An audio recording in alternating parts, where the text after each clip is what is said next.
Walaupun seharusnya ini adalah event rahasia, mereka membuat sebuah upacara penerbangan yang besar di pantai.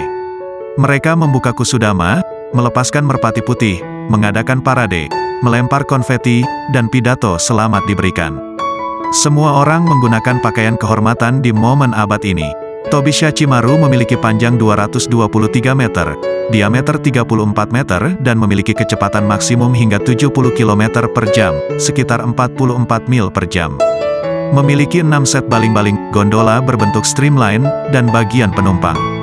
Nama Tobishachimaru sendiri diambil dari paus orca, Shachi, dengan sirip pektoral, sirip perut, dan sirip dorsal, sirip punggung, yang digambarkan secara hati-hati pada bagian balon. Cuacanya sempurna, Tazuna terharu dengan hasil pekerjaannya yang sesuai harapan. Kakashi kemudian memberi selamat kepada Tazuna. Tazuna mengatakan bahwa balon tersebut diisi dengan gas helium agar dapat melayang, karena gas helium memiliki massa yang lebih ringan dari udara dan juga tahan api. Percobaan terbangnya sekitar 2,5 jam, hanya sampai ketinggian 5.000 meter, di mana negara lain tidak dapat melihat percobaan terbang ini. Badan kapal ini berwarna biru cerah, sama dengan warna langit. Informasi ini hanya diberitahu ke Konoha. Walaupun Garyo telah dikirim ke Hyozuki-jyo, sisa dari grupnya masih tersebar.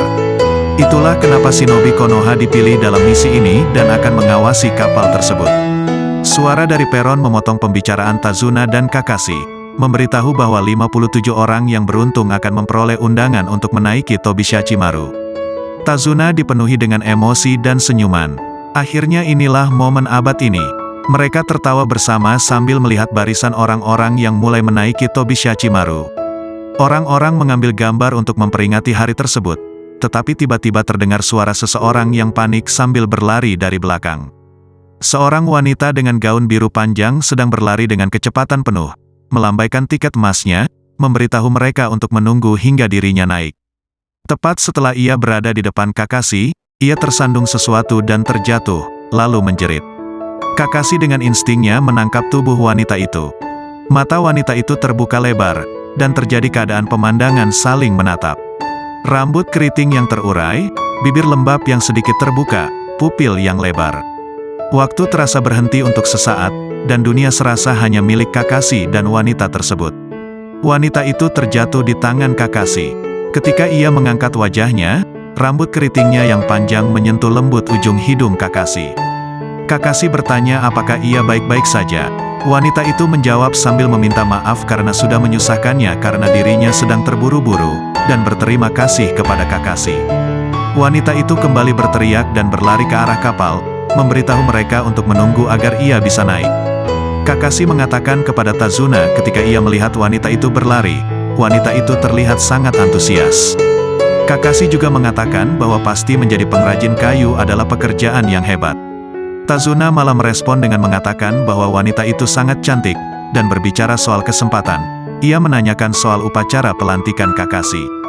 Ia kemudian melihat lagi ke arah wanita itu sambil menunggu kapal lepas landas. Tazuna kemudian mengatakan saat ini Kakashi menatap linglung di baling-baling ekor. Aku juga tidak terlalu mengerti, tapi mengenai upacara pelantikan Hokage, aku rasa itu seperti sebuah upacara pernikahan antara dirimu dengan desa Konoha kan? Ucap Tazuna. Kakashi menjawab dengan samar-samar bahwa kurang lebih seperti itu.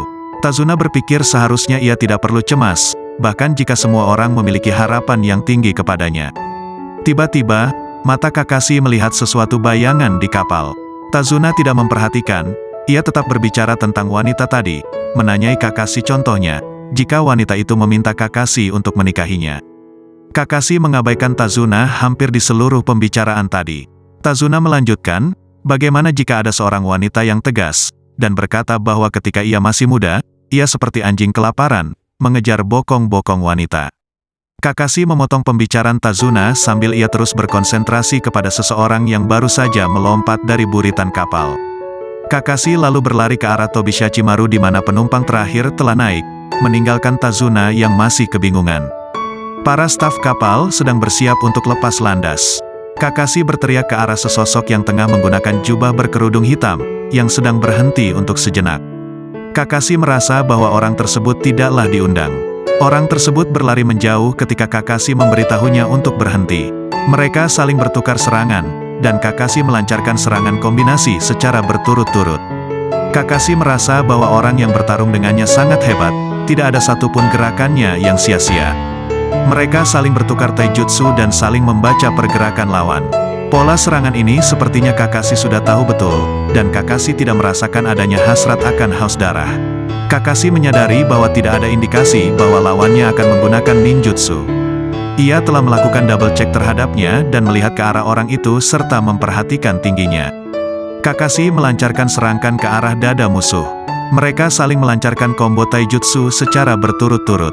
Orang tersebut lalu jatuh ke tanah, dan Kakashi melihat ke arah orang tersebut dan berkata, "Karena kau di sini, artinya Gai juga datangkan." Dia adalah Rock Lee.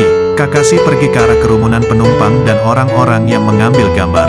Ia langsung menuju ke tali terakhir yang menghubungkan Tobishachimaru ke tanah. Ketika Kakashi melintasi jendela dari gondola tersebut, ia melihat orang-orang di dalamnya secara sekilas, tetapi tidak ada yang menyadarinya. Ia melihat ke arah kantung udara dan berlari ke arah ekor kapal. Kakashi mulai berpikir bagaimana caranya Lee dapat menghindari para Jounin yang berjaga di sekitar tempat itu. Ia berpikir bahwa mungkin mereka disuap. Kakashi kemudian bergerak ke buritan kapal, bergantung dengan satu tangan. Di dalamnya terdapat sebuah baling-baling yang panjangnya kira-kira 5 meter. Ia menduga mereka mungkin telah menyusup lewat sini. Baling-baling tadi mulai berputar, perlahan semakin cepat dengan suara pelan. Ketika mereka mulai meningkatkan ketinggian, angin yang kuat mulai berhembus, dan suhunya lebih dingin dari yang Kakashi duga. Kakashi mengumpulkan cakra di tangan dan kakinya agar tidak tertiup angin. Kakashi lalu lanjut merangkak ke bagian atas. Mesin Tobishachimaru berhenti sejenak di udara. Kakashi memberanikan diri melawan angin dan merangkak ke dalam interior tepat sebelum baling-baling mulai berputar lagi, dan mengejutkan dirinya. Ia beruntung baling-baling tersebut tidak berputar terlalu cepat, atau ia akan menjadi daging cincang. Kakashi merasa lega, tetapi ia masih dalam bahaya akan terhisap, oleh karena itu ia mengumpulkan cakra lagi untuk dapat melekat ke kapal. Sedikit demi sedikit, ia berusaha keluar dari bagian interior dan akhirnya berhasil keluar, lalu mengecek sekeliling. Ia menyadari bahwa kantung udara depan diblok, tetapi terhubung ke tempat di mana ia berada dengan sebuah tangga sehingga ia dapat mengeceknya. Sepertinya rute ini mengarah ke ruang mesin. Kakashi mendengar suara bising mesin, kemudian ia mengecek seluruh ruangan itu hingga ke tiap sudut. Kakashi sadar bahwa ada sesuatu yang terlihat seperti bayangan Lee, yang masih menggunakan jubah hitam sedang berlari. Kakashi melompat ke arah tangga besi. Di dasar kapal, ada banyak kotak-kotak kayu. Seorang pria dengan kursi roda terkejut di sudut ruangan. Kakashi melompat dan berkata, "Apa artinya ini, Gai?" Gai tiba-tiba menghentikan kursi rodanya. Kakashi meminta penjelasan sambil menghela nafas. Kakashi bertanya apakah Gai memaksa Lee agar membawanya ke Tobishachimaru, karena ia menduga bahwa Gai mengancam Lee akan memutuskan ikatan guru murid mereka. Dan kemudian Kakashi menyadari kondisi Gai. Di tengah pertarungan dengan Madara, tulang kaki kiri Gai hancur. Semenjak insiden tersebut, ia harus hidup dengan menggunakan kursi roda. Menurut dokter, ia tidak mungkin dapat berjalan lagi. Bagaimanapun, dengan latihan yang rutin, pria ini tidak hanya ingin dapat kembali normal, tetapi ia juga menaruh semangat masa mudanya yang membuat di masa rehabilitasinya ia dapat berdiri dan berjalan. Bahkan jika ini bukan karena Lee, aku juga dapat melakukan apa yang aku inginkan, ucap Gai. Sebagai seorang manusia, bahkan tanpa satu atau dua kaki, ia masih dapat hidup dengan sempurna. Secara personal, akulah buktinya. Kakashi melihat ke arah kaki kanan Gai, dan bertanya apa tujuannya menyelinap ke dalam Tobishachimaru. Gai menjawab, "Dengar, Kakashi. Ini bukan berarti masaku sebagai shinobi berakhir.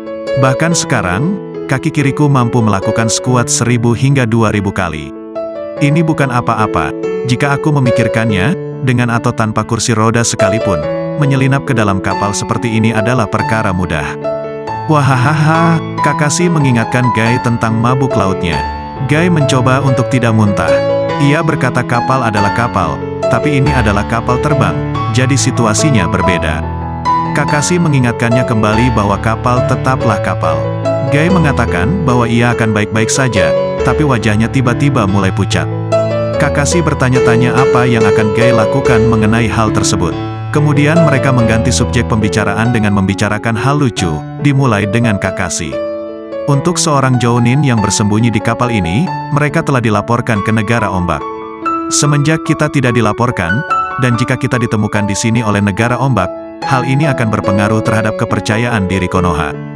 Jika mereka berpikir bahwa kita mungkin mencuri informasi tentang Tobishachimaru, mungkin akan terjadi kesalahpahaman. Bukan masalah, ucap Guy. Hah, Ibu Kakashi, karena ini adalah percobaan terbang, tentunya ini rahasia bagi negara lain. Guy tersenyum lebar dan tertawa. Formalnya, Tobishachimaru itu tidak ada.